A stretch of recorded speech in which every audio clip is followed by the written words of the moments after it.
revoit ces images, quand vous revoyez ces images, vous êtes nostalgique et ça vous donne envie de repartir? Non, pas vraiment, mais je suis très heureuse de pouvoir partager ces images.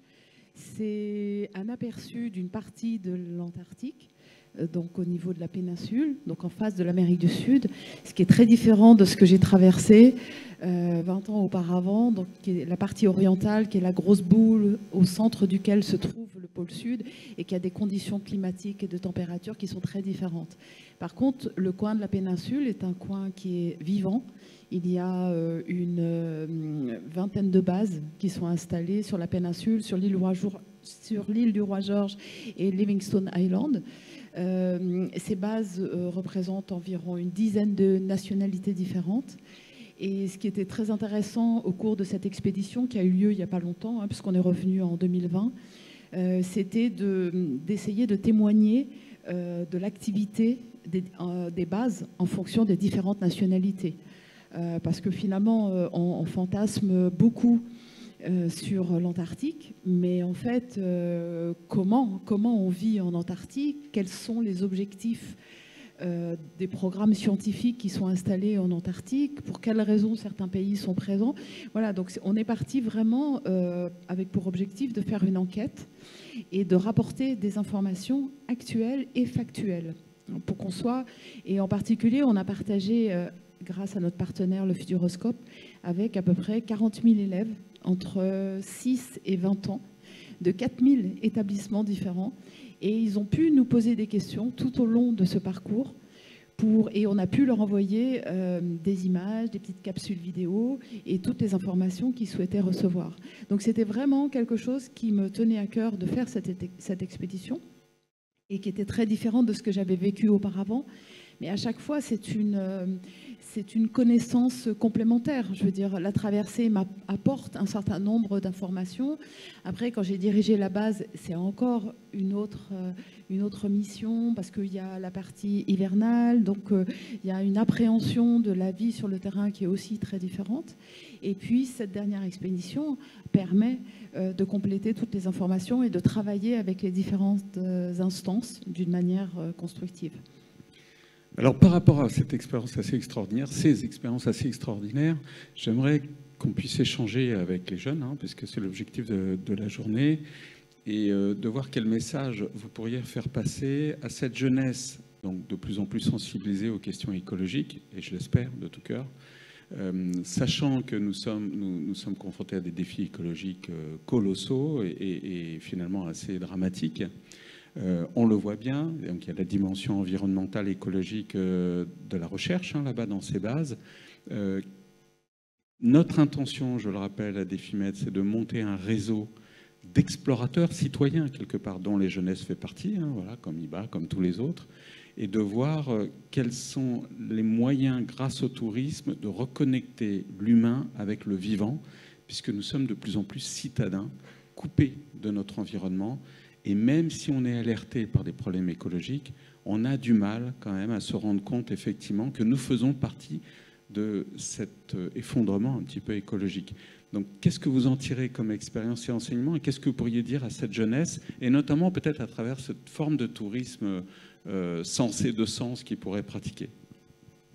Alors, je ne sais pas si j'ai beaucoup de choses à dire aux jeunes qui sont présents aujourd'hui à travers les réseaux, parce que j'ai l'impression qu'ils ont compris déjà beaucoup de choses.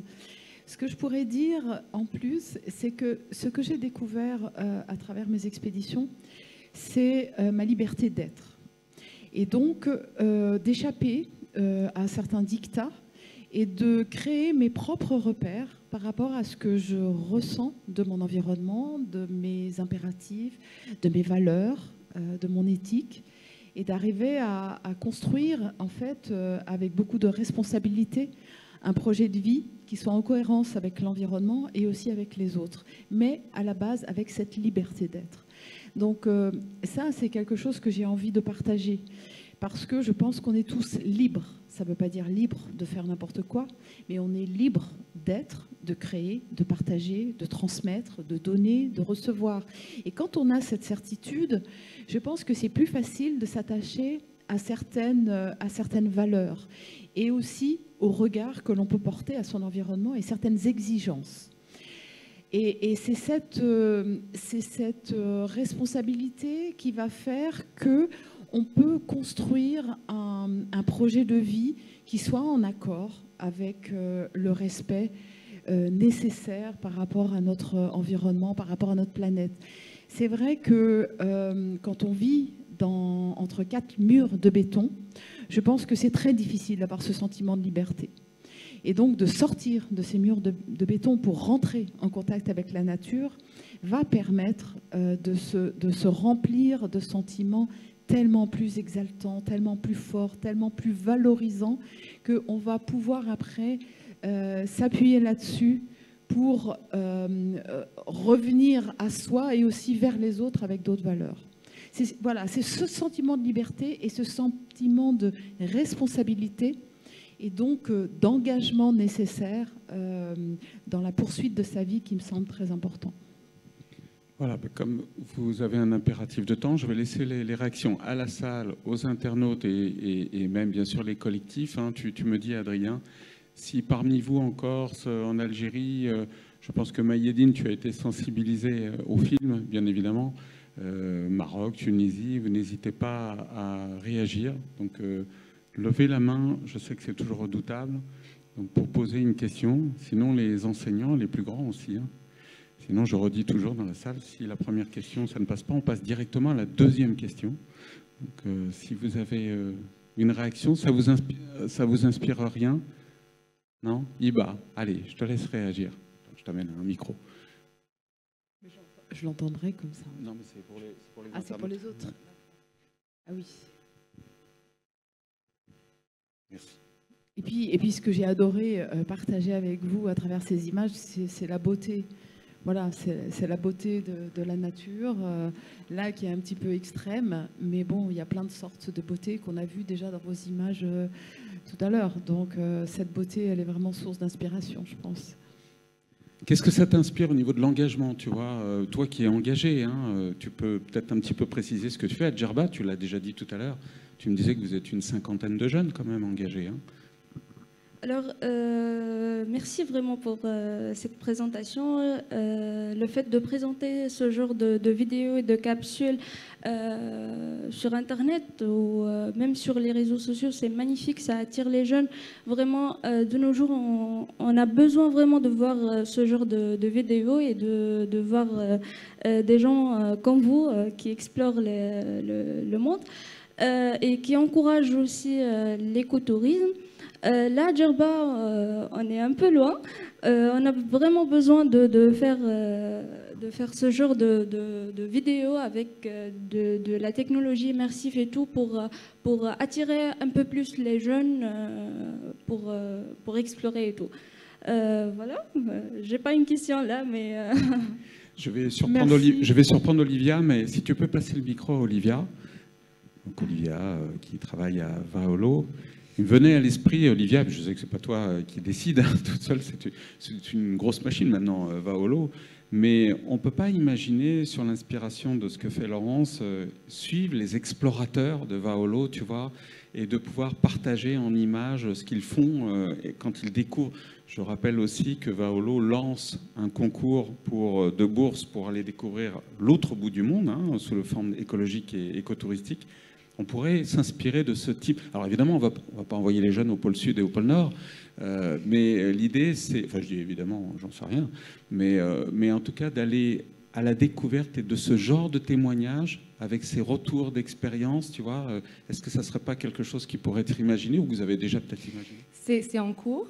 En fait, c'est qu'on a une série qui va sortir à peu près janvier ou février, qui s'appelle Empreinte, donc filmée par Vaolo, qui en fait suit les traces de nos explorateurs qui sont partis à la rencontre d'acteurs du Québec, donc principalement des personnes autochtones, pour valoriser surtout la culture de la province québécoise, mais aussi de mettre en avant toutes les initiatives écotouristiques, mais pas seulement, parce que Vaolo, c'est l'écotourisme, mais c'est aussi tout ce qui est retombées socio-économiques et culturelles, puisque le culturel est très important au Québec, mais on le retrouve aussi en France. Donc oui, on a envie de les suivre, de valoriser ces rencontres humaines qui nous permettent d'avoir espoir en un monde de demain qui serait beaucoup plus humain, beaucoup plus authentique et respectueux de l'environnement. Donc c'est un projet. Et je tiens aussi particulièrement à vous remercier pour votre reportage, pour cette vidéo-là, parce qu'on sait qu'aujourd'hui, pour protéger notre planète, c'est difficile, parce qu'on le voit avec les étudiants, ils ont fait de beaux projets à hauteur de leur temps, de leur financement et aussi de leurs connaissances. Et c'est important d'avoir des personnes qui mettent de leur temps personnel, parce que c'est du temps personnel, puis c'est une part de votre vie, parce qu'il y a aussi quelque chose de dangereux dans cette expédition. Et c'est important d'avoir des personnes qui s'engagent à ce point pour partir sur le terrain, pour nous faire découvrir un monde qui nous est inconnu, qu'on verra probablement jamais de nos yeux, mais qu'il est important de protéger aujourd'hui. Et je tenais à vous remercier. Merci, et merci à vous de votre engagement. Vous avez utilisé un terme qui pour moi est extrêmement important, celui d'explorateur. Alors explorateur, c'est pas forcément explorateur du pôle sud, mais c'est explorateur de son environnement, c'est explorateur de sa ville, c'est explorateur. Voilà, c'est ce sens de l'inconnu, de la volonté de découvrir, cette curiosité nécessaire. Je pense qu'il faut avant tout promouvoir. Et je crois que les jeunes avec lesquels vous travaillez, à mon avis, soient absolument dans cet état d'esprit. Et ça, je pense que c'est vraiment quelque chose de fondamental. Donc, merci à vous. Ah, merci. Mais oui, c'est tout à fait ce qu'on recherche. C'est explorer, c'est pas seulement partir à l'autre bout du monde, c'est juste sortir de sa zone de confort.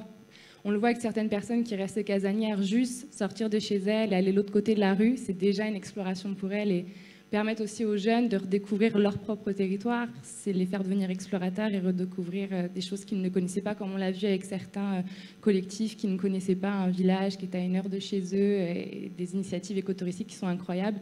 C'est important, tout le monde peut être explorateur, il faut juste avoir sa propre définition du mot et se lancer. Tout à fait. Et ce qui m'intéresse beaucoup aussi, Laurent, ce que vous avez dit tout au début de votre prise de parole, c'est que l'exploration, elle est aussi intérieure. C'est-à-dire qu'elle révèle des capacités ou des émotions qu'on n'a peut-être pas l'habitude d'avoir dans notre routine. Mais complètement. En fait, on ne peut pas se dissocier de l'intérieur de l'extérieur. Donc c'est vraiment, je pense que nous sommes des êtres, un corps et un esprit. Les deux doivent être liés. Et c'est cette harmonie qui va permettre de trouver un équilibre, qui permet à nouveau de faire son chemin d'une manière la plus positive, la plus constructive, la plus sociable possible. Donc il faut accepter à un moment donné de faire ce voyage intérieur, un peu une forme d'introspection pour savoir qui on est, pour pouvoir donner le meilleur de soi-même et après aller vers l'autre avec ce meilleur. Donc effectivement, c'est ce lien entre les deux qui est aussi quelque chose de très important à mettre en lumière. Très bien. Pas d'autres réactions alors Oui. Ah, c'est Olivia qui se dévoue. Bon, c'est bien, c'est un exercice sportif en même temps. Oui. C'est vrai, ils sont jeunes. Merci beaucoup déjà pour ces images qui sont magnifiques. Et moi, je voulais rebondir aussi sur tout ce qui a été dit avant, c'est que ces images qui nous viennent de l'autre bout du monde, ça nous permet aussi de nous recentrer aussi sur les choses qu'on a, notamment en France et dans les Alpes-Maritimes. C'est que ces images de neige, de montagnes enneigées qui sont magnifiques, ça peut aussi être un moyen d'amener les jeunes à leur remontrer que sur leur territoire, on a quand même la chance d'avoir des montagnes juste à côté et un patrimoine extraordinaire. Et on peut sensibiliser sur les enjeux écologiques à l'autre bout du monde aussi avec nos propres défis et enjeux à notre échelle locale. Et je trouve que ça peut être aussi intéressant de faire ces parallèles entre les différentes natures et différentes beautés à protéger, que ce soit à l'autre bout du monde ou ici. Absolument. Je crois que là, vous avez résumé quelque chose d'essentiel. En fait, c'est le regard que chacun d'entre nous va porter, que ce soit à l'autre bout du monde ou simplement à 2 pas de chez soi, qui va permettre de mettre en lumière les belles choses, effectivement. Donc là, vous êtes dans une région particulièrement belle. Donc ce serait dommage de vous priver de découvrir tout ce que vous ne connaissez pas encore. Ouais. C'est un beau résumé que vous... Encore une fois, il y a beaucoup de personnes qui vivent ici et qui ne sont pas allées à 1 heure ou 2 heures de chez eux pour explorer ces choses qui sont pourtant plus accessibles que le pôle Sud ou le pôle Nord pour ouais, c'est la curiosité, c'est un état d'esprit. C'est pas une histoire de kilomètres ni de distance, c'est vraiment un état d'esprit. L'exploration est un état d'esprit. Être un explorateur, c'est être un pionnier, c'est quelqu'un qui va accepter d'ouvrir et d'élargir son regard à quelque chose sur lequel il n'a pas encore d'informations. Et ce film, juste, on peut le retrouver quelque part Alors, non, on en a parlé justement. Vous ne pouvez pas le retrouver parce que c'est un extrait d'un grand film qui a été tourné pour Ushuaïa et qui est la propriété d'une coproduction. Et donc, vous ne pouvez pas le retrouver. Mais par contre, voilà, j'ai eu l'autorisation de vous le montrer à l'occasion de ce partage. Et je suis très heureuse que vous ayez pu le voir à cette occasion. Donc c'est une exclusivité. Merci Laurence. Oui. Juste, dernière réaction, à moins qu'il y ait quelqu'un d'autre qui veuille y réagir, je voudrais profiter de leur présence, c'est horrible, mais donc, Philippe, est-ce que tu pourrais réagir, Philippe Verguin, avec le ministère de la Culture, qui est en train d'initier avec plusieurs acteurs et pays d'Europe une route des patrimoines sportifs qui pourrait être olympique en vue des Jeux olympiques, qui vise à révéler dans les territoires des patrimoines donc sportifs qui sont aujourd'hui sport des Jeux olympiques et dans lequel l'écotourisme va être associé. Je voudrais que le témoignage de Laurence, savoir ce que ça t'inspire et ce qu'on a vu depuis ce matin. Ben moi, déjà, le terme d'explorateur, je trouve, on hésitait, touriste, voyageur, explorateur, c'est voilà. Là, on trouve un mot de plus à afficher sur le nuage de mots. Ce que Laurence disait tout à l'heure du corps et de l'esprit, ben, c'est clair. Et dans ce qu'on a vu aussi des collectifs, à chaque fois, il y avait de la démarche de temps, prendre du temps à pied, en vélo, en kayak, ou quel que soit le moyen, avec un cheval, comme sur d'autres itinéraires. Et cette idée d'itinérance, qui est un des points forts des itinéraires culturels du Conseil de l'Europe, sur lequel on est en train de s'adosser pour ce projet.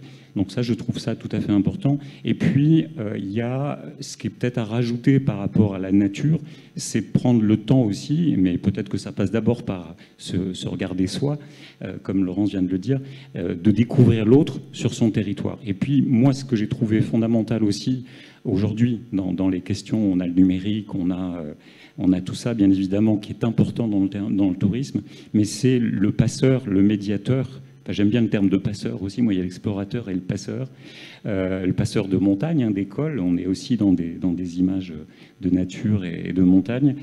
Celui qui va permettre d'expliquer ce qu'il fait. Hein. Il y a le potier qui va tourner et d'un seul coup, il va expliquer un petit peu ce qui se passe. Il y a le cuisinier, on a vu des éléments de cuisine, et il y a le guide nature, culture, qui finalement, d'une même voix, va parler du paysage qui est naturel, mais qui a aussi été transformé par l'homme, même quand on est en Antarctique, parce qu'à un moment, il y avait la pêche à la baleine et qu'on a des legs pas forcément toujours évidents à gérer. Donc cette dimension aussi de comment on retrouve ces territoires, on les remet dans une situation plus proche de leur état naturel. Ça aussi, c'est des questions qu'on va se poser avec les Jeux Olympiques, ce qu'on appelle les éléphants blancs, qui sont les héritages un peu négatifs des Jeux Olympiques, des constructions qu'on a faites à un moment pour une activité sportive et qui sont en déshérence, des tremplins, vous n'en avez pas loin ici, il y en a autour de Grenoble. Qu'est-ce qu'on en fait aujourd'hui? Comment on transforme ça? Comment on se les approprie?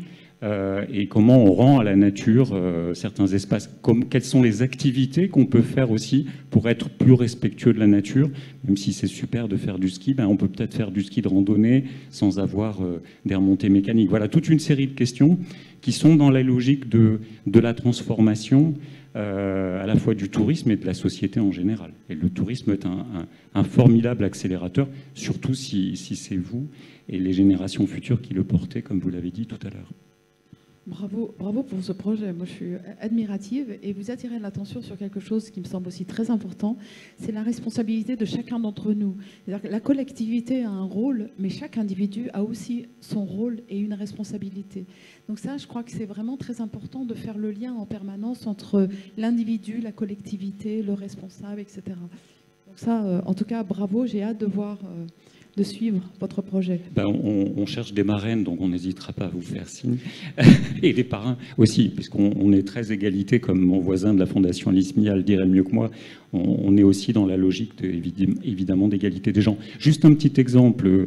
Moi, j'ai eu l'occasion de former des guides conférenciers du CNAM, et on les a emmenés à Port-Cros sur le territoire. Ils ont fait une super visite avec un guide nature, et eux qui étaient plutôt dans une approche culturelle, très classique, bâtiment, ils ont découvert qu'on pouvait parler aussi bien des insectes que du fort sur Port-Cros. Sauf qu'on était dans un hôtel, le matin, on nous a préparé le pique-nique, et on est parti chacun, enfin, non parce qu'on a dit non, mais sinon on partait chacun avec sa petite bouteille plastique. Alors certes, on devait la ramener après, mais voilà. Pourquoi est-ce que dans un hôtel, on parlait des petits gestes tout à l'heure de serviettes, pourquoi est-ce que dans un hôtel qui prépare un pique-nique pour un déplacement, on n'exige pas du futur visiteur qu'il ait une gourde ou qu'il en achète une, et qu'il, voilà, plutôt, pourquoi est-ce qu'on lui propose une bouteille plastique? Donc voilà, c'est des petits gestes, comme vous le montriez tout à l'heure, et vous le faites déjà quand vous faites après une visite d'un détour vertueux, pas toujours virtuel, mais vertueux.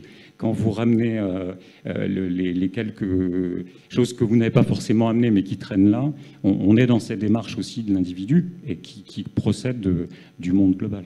Tu auras été séduit, Eric, aussi de la performance sportive, finalement, de Laurence, hein, évidemment, puisqu'avec ta fondation, vous mettez en avant la dimension féminine et le sport. Je pense que ça ne t'aura pas échappé qu'il y a quand même quelque chose d'assez extraordinaire. Moi, je trouve, c'était pas l'objectif de Laurence, c'est très clair, hein, de battre des records, mais une femme montre qu'elle est capable de relever un tel défi. Moi, je trouve ça assez Quel étonnement!